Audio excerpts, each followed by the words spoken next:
Hey, good morning, making moves, folks. Hope you guys are doing well out there. This morning, we have Eddie Austin on today. So, Eddie, how you doing? Man, I'm doing great this morning, doing a little traveling like yourself, outside my own studio. So this is kind of fun. We're Yeah, doing it outside of Relevant. yeah, yeah. I thought it was kind of funny. Like you're sitting there, you got a hotel background, that great hotel art that's Yeah. in the rooms, you, and you've been in, you've been in one of these rooms, so you know what it looks like then. yeah, man, I've spent a good portion. You know what, guys? He's in a Marriott, so I what he's talking about is Eddie. I got that report last year that said, "Hey, welcome to this level. Here's how many days of your life you've spent in a Marriott," and it was like, oh, it equaled over 2 years of my life staying in a Wow. Marriott. So Yeah. you know, Yeah. but and guys, sorry for the background here as well. I'm in transit. I'm actually sitting outside the airport now. I'm gonna catch a flight as soon as this is over. Um, but hey guys, like Eddie's an entrepreneur. I'm an entrepreneur. Sometimes this is how it works. We catch It each is. other on the It road, right? really is. Yeah. So I did not know yesterday. I planned on traveling this week, but it was later in the week. And then some things kind of come up and I said, I've got to go. So I booked a plane and I left the house about 1:15 this morning yeah. to make a trip to Dallas. So Woo. here we are.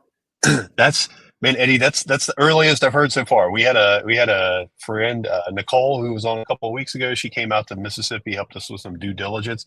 I think she left her house at 3 that day Yeah. to catch a plane. Um, You so got you do what you got to do. yeah. And then hey guys, real quick, just a quick note. Eddie here is a multifamily guy and serial entrepreneur, but I'm going to let him tell you a little bit about his background real quick. So Eddie, introduce yourself to the crowd. Yeah, absolutely. Thanks. So Eddie Austin, serial entrepreneur, own a portfolio of companies, and I kind of got into this realm a little bit different than other people. And I did it because I wanted a little bit different lifestyle. Having a job just didn't work for me. And I knew that I wanted to do this to help a lot of people. And as you might see here, I put a hashtag below or beside my name. The BEX for me stands for Be Extraordinary. And it's a Oh, nice. reminder to do this and do more, be the extra, and then to give to others. And that's Yep. truly what I'm passionate about. That's awesome, man. That's great. So, um, I know you're in the multifamily space, but just real quick, why don't you like what are these other businesses that you have, if you don't mind? Yeah. So I actually let go of a motorcycle shop this past year, but got a metal fabrication shop, hot rod shop, and Oh, always been in the diesel mechanics and everything go fast race cars, and got a couple service and consulting businesses that are around the real estate and entrepreneurial help world. And then recently, this past year, we opened up Extraordinary Capital. And Extraordinary Capital is a platform that allows people that syndicators that want to go to fund managers. So when I started my first fund, it was tremendous headwinds. And there was so many questions that I just wanted to ask someone else. And I couldn't find anybody that could do that without having to pay, 400 to 1200 bucks an hour. That was my lawyers. And I thought, man, there's got to be somebody out here that can help with that. That's not a $40,000 program. So my wife and I started that company. And that's what we do is we help people with those questions that don't cost you $400 an hour. We're kind of a resource to help people get started in the fund world. yeah. Man, that's great and glad to hear about that. So why don't you talk a little bit about like that move from syndication into raising funds and like why you made that step? Because I'm genuinely curious. I do a lot of syndications and JVs with Tim and a couple other partners. Mhm. Um, so like what was kind of that prompt for you to go from, hey, I'm running syndications, I'm raising for syndications to I think I want to run a fund. Well, I'm going to be honest with you. So I started out raising capital through tenant in common and through LLC, like joint ventures and stuff like that. Yep. And when I decided to get serious about syndication and funds, so the first thing I did was put together some things, and I went out and found a property, and I started, contacting the friends and family like we're all taught to do. And I could not believe it. And it rocked my world. But so many people thought it was a Ponzi scheme. And Mhm. at the time, I'm living in Southern Indiana, and I'm doing it around that neck of the woods. And if I was in Texas, it'd probably be a different response because Yeah. that syndication word is an often spoke language.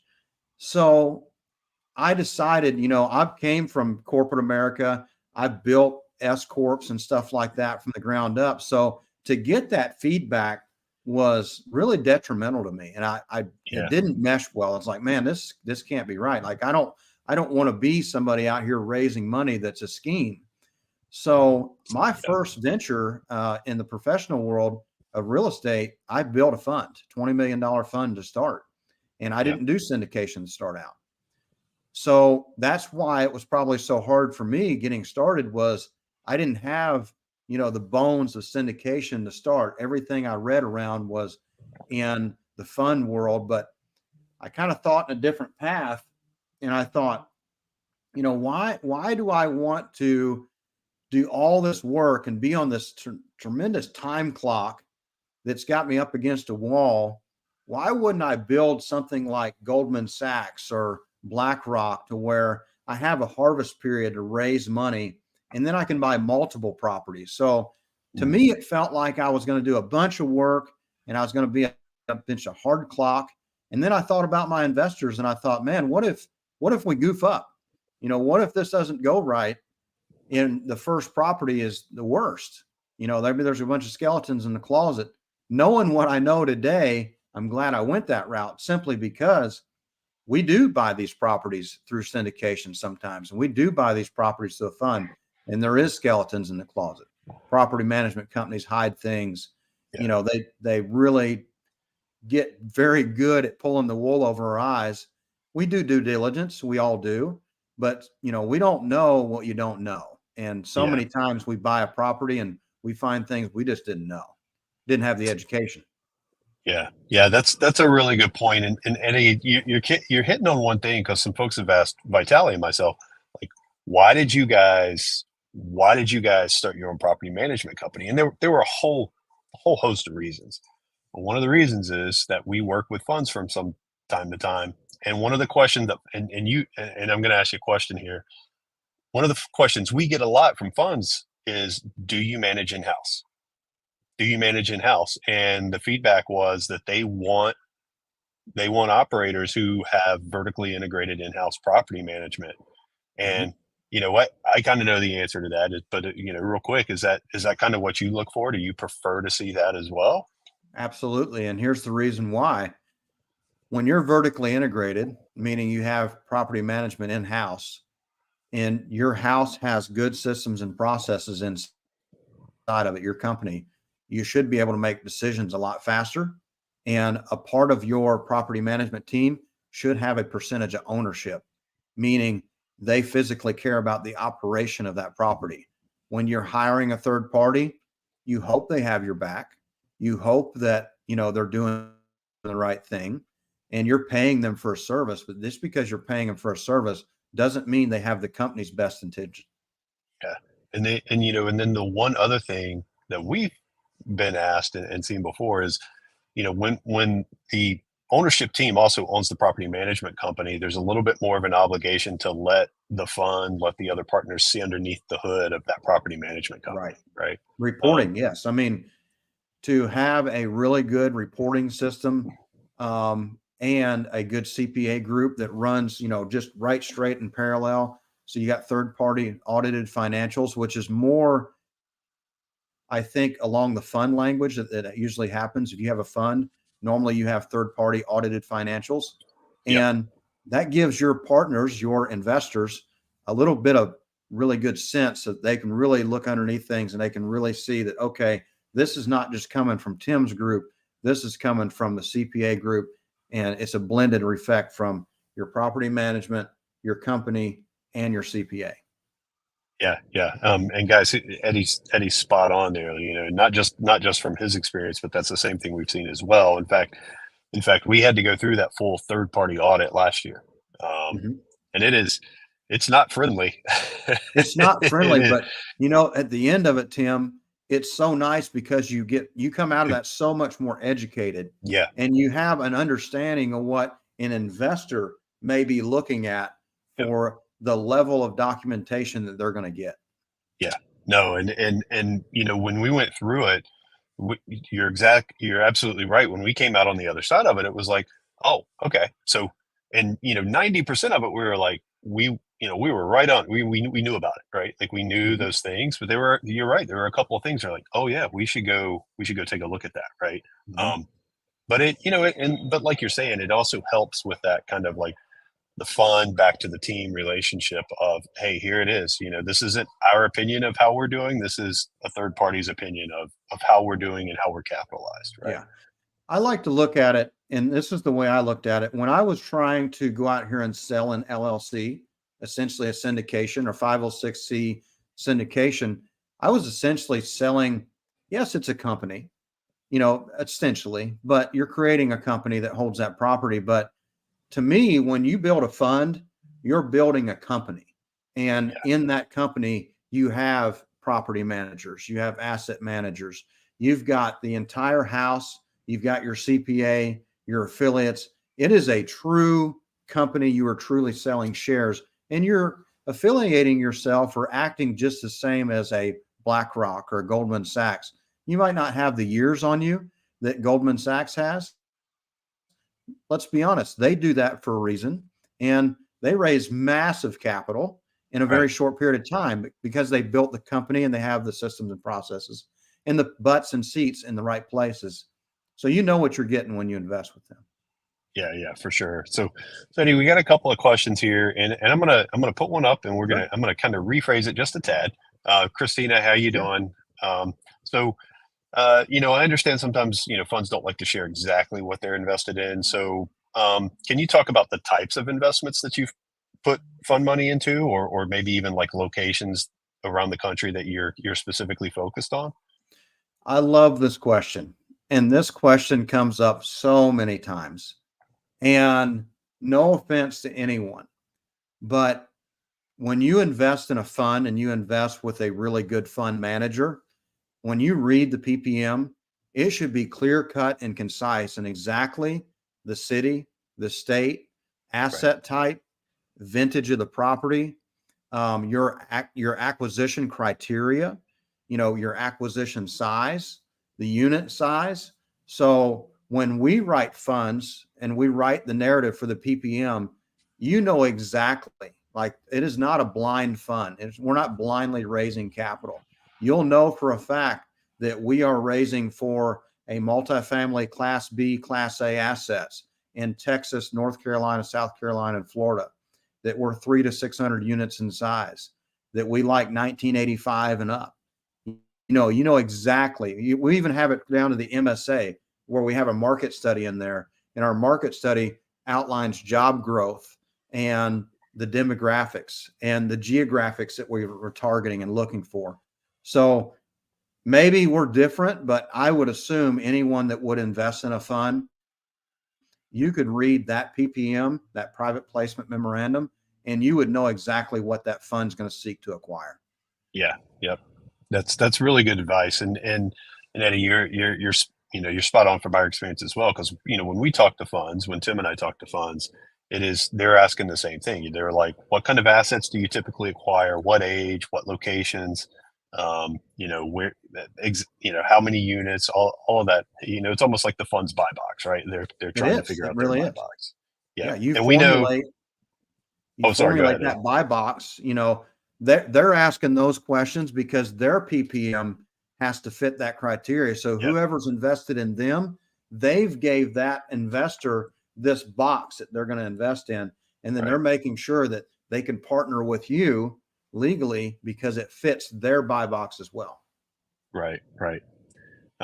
Yeah, 100%. So, and it's like, kind of like you're talking about, the fund kind of has its buy box. And then too, kind of like our question back to them is like, okay, what kind of structure does the fund need to see? Right. Because that helps us with our underwriting, right? Like Mhm. when Tim and I go to to look at an asset, put it under contract or whatever, we know going into it, like, oh, okay, so this is one that may fit Eddie's buy box for his fund.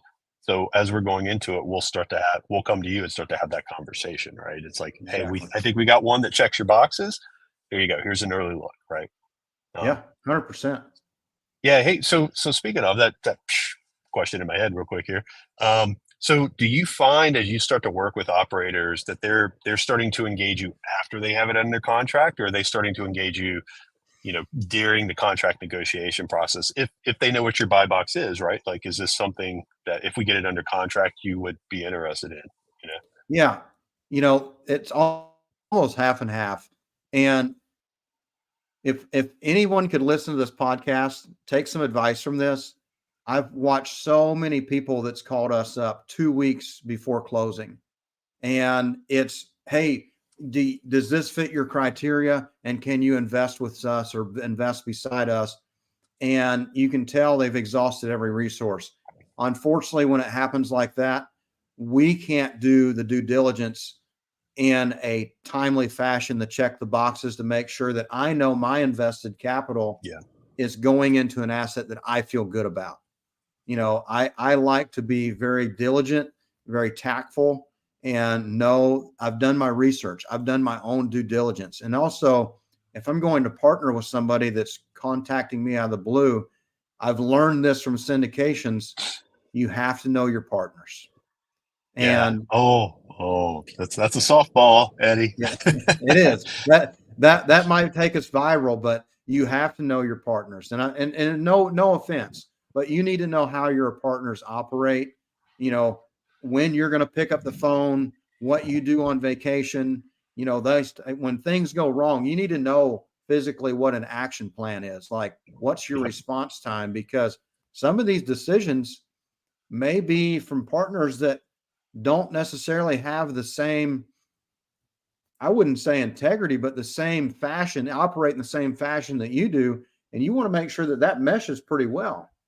Yeah. No, in fact, the reason I said it was a softball, I don't know if you could see this, but Christina had a follow up, and it's right there. Is like, so how do you vet these guys? Like, so you meet Tim and Tim, you really don't know us. How do you vet Tim and Tim? Well, to be honest, I guess I'm old school. So first, we do a high level, 30,000 foot view. We're coming in for landing. What's the airport run like? What's everything look like? What's the systems and processes look like? Once we get past that, I'm an old school guy. I would probably say, hey, when could I fly out and sit down and have lunch with you guys, have dinner, maybe look at some of your portfolios, because I want to know what your properties look like. I want to know how you take care of things. Um, have you ever failed before? And that's usually a question people are like, no, I've never failed. Sorry, I don't want to invest with you, because if you haven't failed, you haven't learned anything. Yeah. We all fail. Just some of us choose to Right. hide it. Eddie, that's a really good question, or a really good comment, and I appreciate that because, Tim and I like to be open and honest. I talk to people all the time about like 08, 09. Like, I was doing stuff in 08, 09, and yeah, I've failed before, right? Like, Yeah. I failed miserably back in 08, Mhm. 09. And then with that, in that same kind of vein, and guys, the last couple of years has not been 08, 09 by any stretch of the imagination, but recently we were talking with some folks that were looking to invest with us, and their question was, they wanted to see our track record, and then they were like, you know what? How have you done in the last 18 months? Right on. They were like, I don't care how you did in 19, 20, or 21 or 22. How's the last 18 months been? How are you doing? Right? And I loved that question because it wasn't like when the market was hot and you could just put something under contract and sell it for a profit 6 months later. When interest rates were going up and things were happening and all these capital calls were happening all over the place, how have you guys done? Right. And I loved that question. I absolutely loved it Oh, because, yeah, me too. And I'll tell you why. Let me share why I love that question is because we're in a different time. Yes, right. I've been through 2008 through 10. I lived it. Um, I've been in the changing market ever since then. But what we see today changes so fast. And there is so many things that we've never seen before.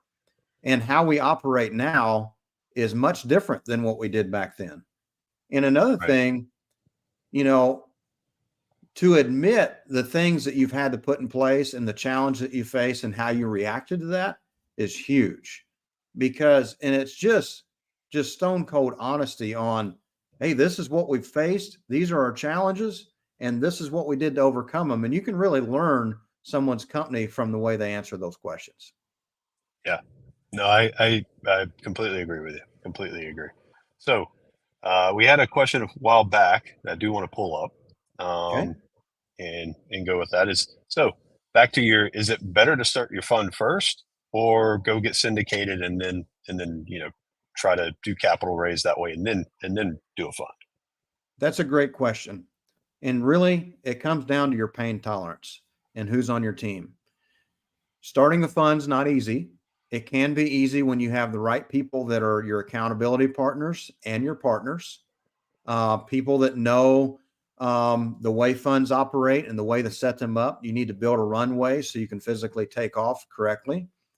Um, Syndication by far is definitely easier, but in my opinion, it's also easier to use a fund to attract good partners. So if say for instance, if I was a brand new guy and I wanted to build this fund and I had a good experience around funds, but I needed operational experience, I could call Tim up and your partner and say, "Hey, would you want to partner with me on this fund or at least be fund advisors, be on my advisory board?"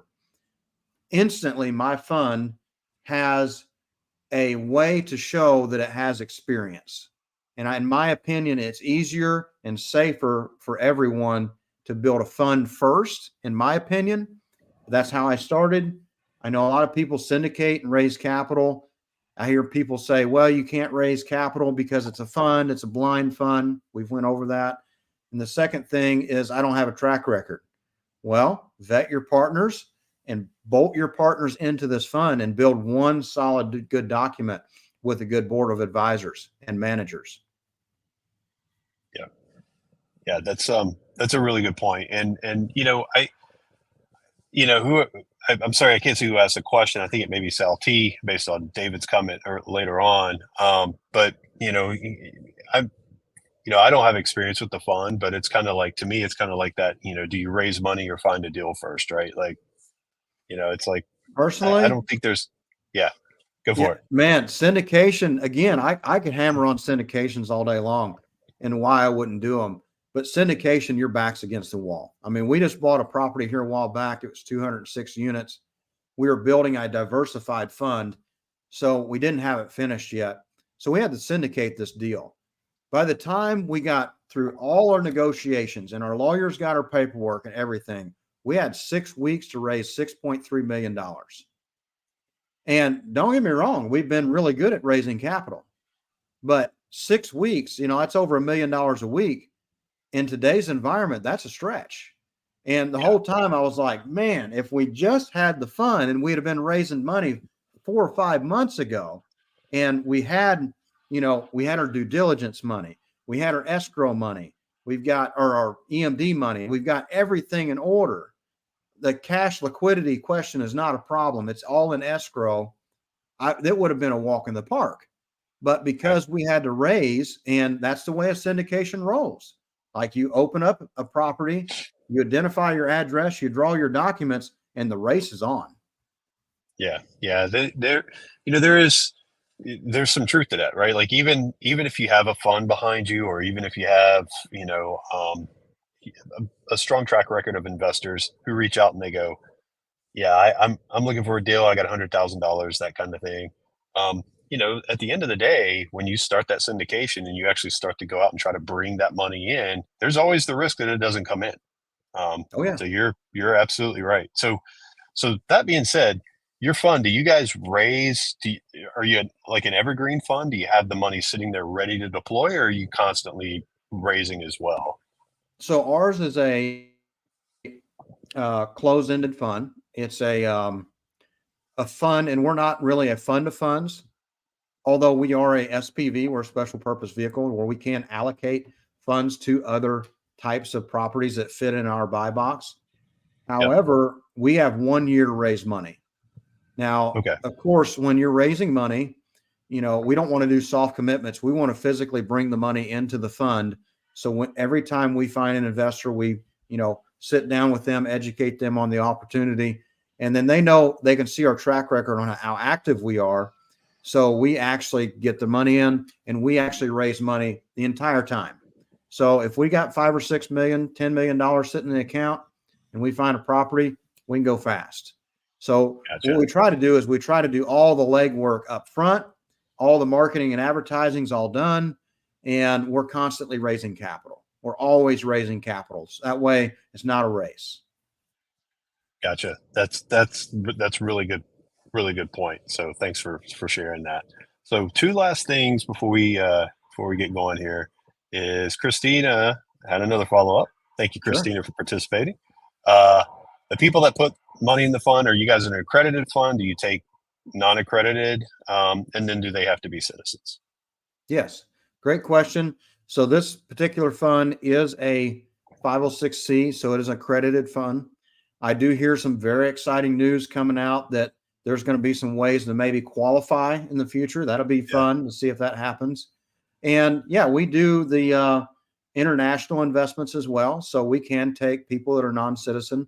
It is a little bit different paperwork, but yes, we can do that. Okay.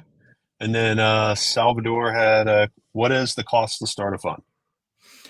So I can tell you what it cost me for my first one without someone helping me to do it, other than my paid lawyers. And then I can tell you what it costs now, not to promote my program on your platform, but just knowing the Promote numbers away, because man. Go for it. knowing the numbers because I've seen what we've been able to do. My first fund cost me $70,000, and I educated myself through the process.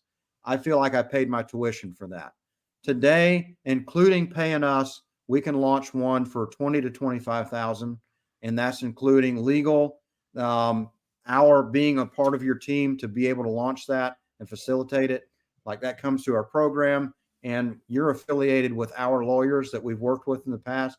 We know what they expect. So we get everything together. We hand you over to our legal team, and you're an educated client. You're going to ask the Yeah. right questions, and you're not going to ask these questions that cost a lot of money. So let me replay that for a second because I think I heard this right. When you did it yourself, paying the lawyers directly yourself without somebody holding your hand, you paid about 70 grand. 70 grand. Now, or someone who is starting out, they can engage you and your program and with the lawyers involved and with you holding their hand, it's in the $20,000 range. 20 to 25. Yeah. So that doesn't sound like a bad deal to me. And the biggest Um, thing is I was definitely at fault. We're entrepreneurs.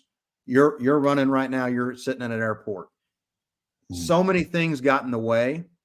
What Yep. I love about what we do is we're your accountability partner. Hey, Tim, haven't heard from you in a couple weeks. I know you're busy, but let's go ahead and get some documents ready. Let's go ahead and write the rest of the market study. Like, I think that what we do a good job at is reminding you and being your accountability partner to say, hey, I know this is tough. It's hard. Let's book another call. Let's get this thing going. Hey, now is the time. Blood's going to be in the streets. I want you to have your fund live. So let's go. yeah. Yeah, that's a great point. And guys, we're getting ready to wrap this up. But Eddie's saying something there that I think is missed a lot when people start talking about joining a program and doing hiring a coach or a mentor or whatever. Is sometimes it's just about that accountability partner, It is. and that's huge. Don't underestimate just a guy sitting there saying, "Did you do this week?" Right? Like I gave you these three things to do. How are you doing? Right? Mm-hmm. So that is a big piece of it, guys. So guys, we're at the end of our time, but a couple of people are asking. This seems like a really good segue to kind of wrap things up. Eddie, how do people get in touch with you? And So it's one of okay the to promote reasons. your program right here. Well, thank you so much. I don't like to oversell. I'm not a salesman. I'm a relationship guy. I'm Sure. not a transactional person. But I I put in here Eddie Austin BX. So if you actually go on Google and you type in hashtag Eddie Austin BEX, you should find a tremendous amount about me or the things that I've done. Or go to extraordinary.capital. That's extraordinary.capital. And I'll even leave my email address. It's Eddie, EDDIE, at extraordinary.capital. There you You go. go on the All right, website, guys. And you can actually book a call with me. okay. And guys, and Eddie, feel free if you want to jump on. I would do it for you, but I'm getting ready to hop on a plane. Um, Feel free to hop on and put that in the comments on either Facebook or Okay. LinkedIn for the show. Or, hey, Christine, if I could ask you a favor, if you wrote that down, if you don't mind throwing it in the comments as well, I'd owe you one. So, hey guys, really good time today. Eddie, we had a bunch of things we were going to talk about. We never got to because, folks had a lot of questions today, which I think is a really good thing. No, Thanks no, for for coming sure. on and and have a great time there in Texas, man. And Yeah. safe travels. You too, my friend. Have a good one. All right, guys. You too. Take care, guys, and we'll see you next week.